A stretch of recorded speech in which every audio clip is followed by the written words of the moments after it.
La célébration du 50e anniversaire de Guinness Cameroun a magnifié toute sa prestance dans les locaux de l'hôtel La Falaise de Bonapriso à Douala au Cameroun. C'est dans ce climat de convivialité que le directeur général de Guinness Cameroun, en la personne d'Andrew Ross, a tenu une conférence de presse le 28 février 2020 en présence de son staff administratif des médias au rang desquels Frika TV, des artistes musiciens et comédiens, des personnalités distinguées dont le Dr Dalvarez Goudjou, directeur général de PK Frika Coin et autres invités à cet effet. Le directeur général de Guinness Cameroun, André Ross, a mis un accent dans son intervention sur la responsabilité sociétale de l'entreprise, sur la nécessité d'assurer sa pérennité et entre autres sur la relation avec son environnement qui constitue la force majeure de Guinness Cameroun.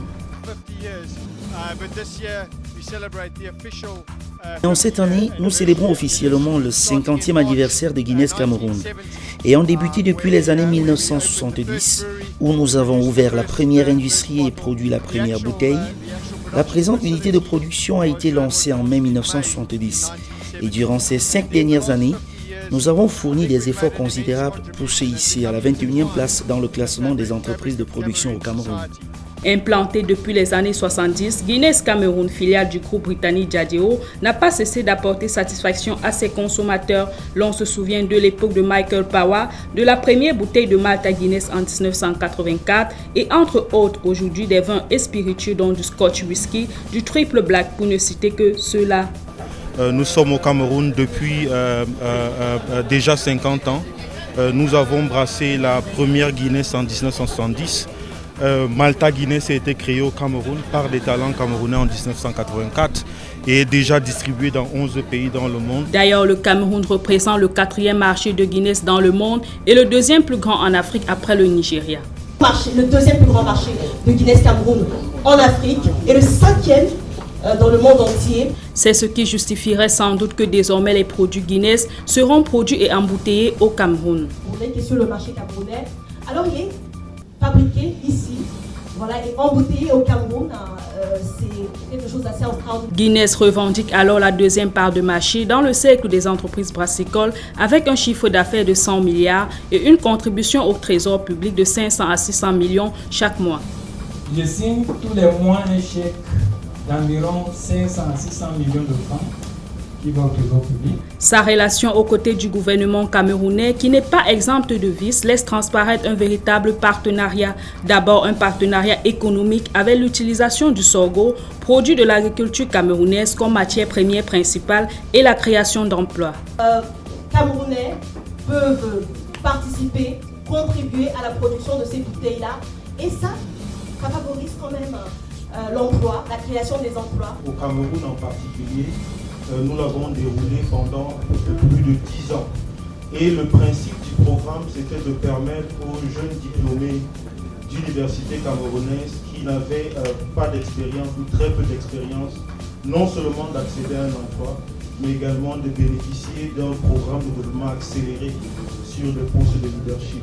Ensuite, un partenariat socio-culturel à travers l'accompagnement des événements comme l'ascension du Mont Cameroun en 1978, l'implantation des points d'eau potable au bénéfice de plus d'1 million de Camerounais. Toutes ces personnes ont besoin, donc on parle de plus d'1 million de personnes qui en profitent dans toute l'étendue du territoire, sur toute l'étendue du territoire camerounais. Et voilà, donc bravo à Guinness Cameroun.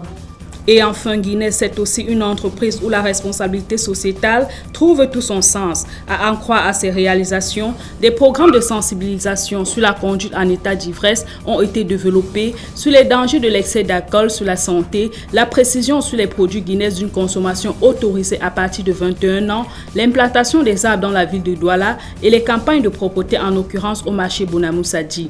En plus de sa présence aux côtés des populations, Guinness Cameroun n'a pas manqué de se distinguer par la valorisation de la gente féminine qui, bénéficiant de 26 semaines de congés de maternité payés, occupe environ 50% dans un environnement de 400 employés. Nous continuons à recruter de nombreux Camerounais. Aujourd'hui, nous avons 400 employés qui travaillent dans les 10 régions du Cameroun, qui occupent des domaines d'activité aussi variés, du commercial, de la production, des finances, des ressources humaines. Et nous avons des politiques sociales, comme celle que j'ai présentée tout à l'heure, qui permettent de les accompagner, de les aider à s'accomplir professionnellement, mais aussi personnellement et humainement.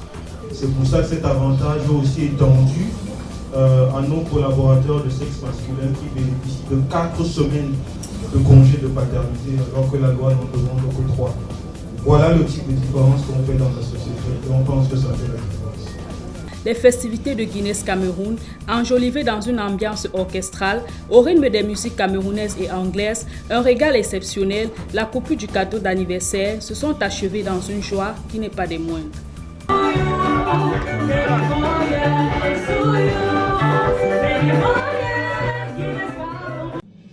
Les résultats des élections législatives du 9 février 2020 sont connus depuis vendredi 28 février dernier. En effet, c'est à l'issue de cette audience solennelle de proclamation des résultats par le Conseil constitutionnel que le public a été fixé sur la victoire écrasante du Rassemblement démocratique du peuple camerounais RDPC. Le parti au pouvoir est déclaré largement vainqueur avec 139 sièges sur 180 que compte l'Assemblée nationale, avec un taux de participation qui tourne autour de 43,79%. Toutefois, il convient de rappeler que ces résultats restent partiels, dans la mesure où ils ne concernent que 167 sièges de la Chambre basse du Parlement camerounais. Ceci étant la conséquence de l'annulation des résultats dans 11 circonscriptions dans les régions du nord-ouest et du sud-ouest, dont les élections de 13 députés devront être à nouveau organisées par Elecam. Dans ce classement, qui situe le RDPC au piédestal de la majorité absolue, l'on retrouve l'UNDP de Bello Bouba Maïgari, qui suit avec 7 députés, devant le PCRN de Cabral Libi, qui occupe la 3e place avec 5 députés. Le jeune président de ce nouveau parti politique fait donc son entrée à l'hémicycle après une participation malheureuse aux élections présidentielles d'octobre 2018. Le Parti camerounais pour la réconciliation nationale PCRN partage cette 3e place avec le Social Democratic Front SDF. Présenté comme la principale force d'opposition dans l'ancienne Assemblée avec 18 députés, le SDF n'a pu obtenir que 5 sièges à ces élections. Une chute vertigineuse que le parti justifie par la crise dans le nord-ouest et le sud-ouest, considérés comme les bastions de son électorat. Toutefois, le parti de Ni John Fundi nourrit de grands espoirs de voir son résultat s'améliorer considérablement après la reprise du scrutin dans les régions anglophones du pays.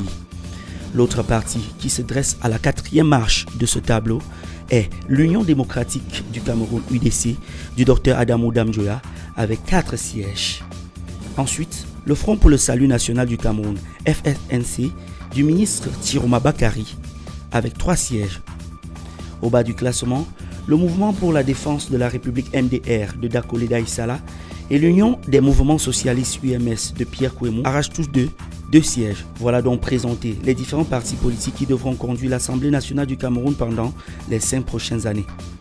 En substance, ce sont au total 8 partis politiques admis à l'Assemblée nationale du Cameroun avec 167 députés déjà fixés sur leur sort en attendant la reprise du scrutin dans 11 circonscriptions dans les régions du nord-ouest et du sud-ouest au Cameroun.